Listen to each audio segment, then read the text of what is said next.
स्वागत है आप सभी का अपने इस YouTube चैनल गुड स्टडी में। आज के इस वीडियो में हम ऑर्डर रैंकिंग के कुछ महत्वपूर्ण क्वेश्चन करने जा रहे हैं और ये ऑर्डर रैंकिंग का पार्ट 5 होगा। तो चलिए बिना देर करते हुए शुरू करते हैं।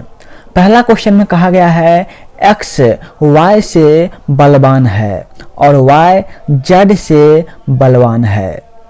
p q से बलवान है परंतु y से कमजोर है।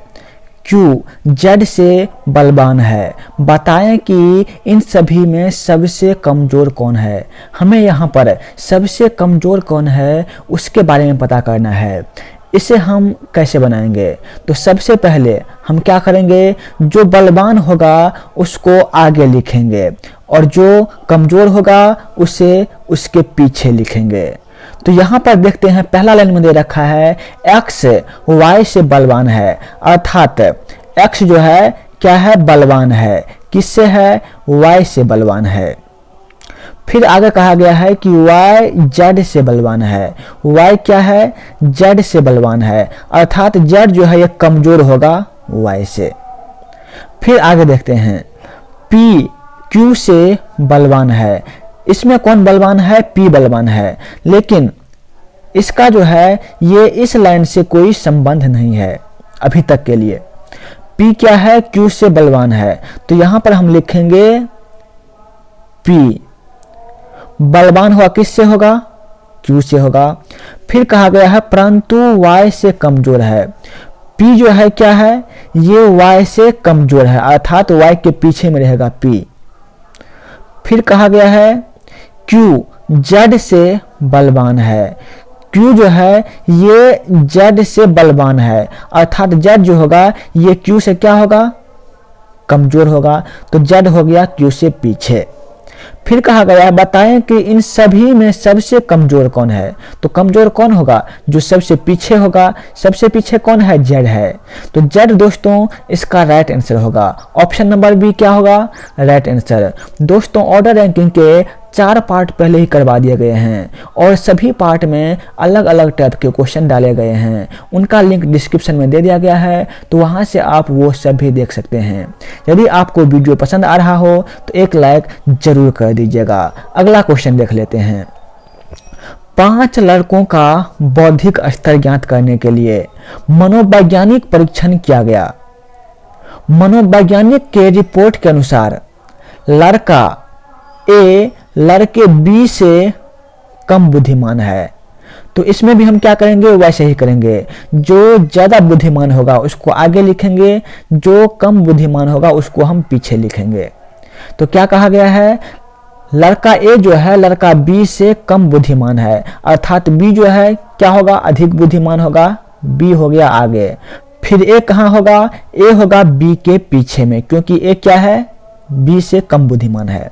फिर कहा गया लड़का C लड़के D से कम बुद्धिमान है। लड़का C जो है लड़का D से कम बुद्धिमान है, लेकिन इसका संबंध A B से अभी तक नहीं है। क्या कहा गया है? लड़का C लड़के D से कम बुद्धिमान है। तो यहां पर हम लिखते हैं D और यहाँ पे लिखेंगे C। तो क्या होगा? C जो है ये D से कम बुद्धिमान हो गया। फिर आगे कहा गया है लड़का B लड़के C से कम बुद्धिमान है। लड़का B जो है ये C से कम बुद्धिमान है, अर्थात ये जो B होगा ये कहां पर होगा? B इसके पीछे हो जाएगा और A इसके भी पीछे हो जाएगा। फिर आगे देखते हैं। आगे कहा गया है और लड़का A लड़का E से अधिक बुद्धिमान है। A जो है ये क्या है? ये E से अधिक बुद्धिमान है। इसका अर्थ ये हुआ कि E जो होगा ये क्या होगा? ये A से कमजोर होगा। तो ये A से पहले हो गया E। तो फिर कहा गया है कि तो सबसे बुद्धिमान कौन सा लड़का है? तो सबसे बुद्धिमान कौन हुआ? जो सबसे आगे है। सबसे आगे कौन है? D है। तो D जो है इसका राइट आंसर होगा। ऑप्शन नंबर D इसका राइट आंसर होगा। उम्मीद करते हैं सभी दोस्तों को समझ में आ गया होगा। चलते हैं दोस्तों अगले क्वेश्चन पे। कहा गया है किसी परीक्षा में राज ने मुकेश से अधिक अंक हासिल किया। जैसे जैसे कहा जा रहा है वैसे वैसे हम इसमें करते जा रहे हैं। क्या कहा गया है? राज ने मुकेश से अधिक अंक हासिल किया। तो आगे हो गया राज और इससे पीछे हो गया क्या? मुकेश हो गया। किंतु प्रिया से ज्यादा नहीं किया। तो यहां पर क्या हुआ? यहां पर किंतु लगा हुआ है, अर्थात किसके बारे में बात हो रहा है? बात यहां पर राज के बारे में हो रहा है। राज जो है ये प्रिया से ज्यादा अंक हासिल नहीं किया। तो यहां पर क्या होगा? प्रिया जो है ये सबसे आगे हो गया अभी तक में। फिर कहा गया प्रिया ने गौरव और कविता से अधिक अंक हासिल किया। प्रिया जो है ये गौरव और कविता से अधिक अंक हासिल किया, लेकिन इसका संबंध इन दोनों से अभी नहीं दे रखा है।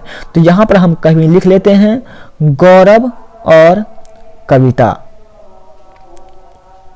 फिर कहा गया है गौरव ने मुकेश से कम अंक हासिल किया। गौरव जो है ये मुकेश से कम अंक हासिल किया। ये तो वैसे ही लग रहा है कि कम अंक हासिल किया है, किंतु अंक समूह में सबसे कम नहीं है।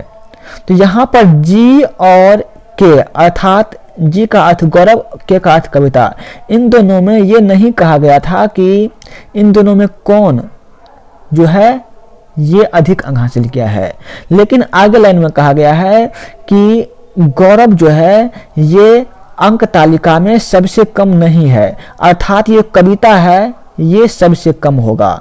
ये कविता हो गया, यहां से कविता कट गया। तो फिर आगे कहा गया है कि समूह में गौरव का स्थान कौन सा है? तो सबसे पहले हो गया प्रिया, राज, एम अर्थात मुकेश, जी अर्थात गौरव। तो गौरव का स्थान कौन सा हो गया? चौथा हो गया। 1, 2, 3 और 4। तो ऑप्शन नंबर डी जो है इसका राइट आंसर होगा। उम्मीद करते हैं सभी को समझ में आ रहा होगा। चलते हैं नेक्स्ट क्वेश्चन पे। कहा गया है 4 टीमें ए, बी, सी और डी एक प्रतियोगिता में भाग लेती है। कितनी टीम है? 4 टीम है। टीम सी ने सभी से कम अंक प्राप्त किए हैं। तो सबसे पहले हम लिख लेंगे सी, क्योंकि सी सबसे कम है और जो सबसे ज्यादा होगा वो सबसे आगे लिखेंगे। टीम बी ने टीम डी से ज्यादा अंक प्राप्त किया है। टीम बी जो है ये डी से ज्यादा अंक प्राप्त किया है। तो बी हो गया आगे, डी हो गया इसके पीछे। फिर कहा गया है लेकिन टीम ए जैसा नहीं है। इसका अर्थ ये हुआ कि टीम ए जो है ये बी से अच्छा होगा, अर्थात ए इससे भी आगे आ गया।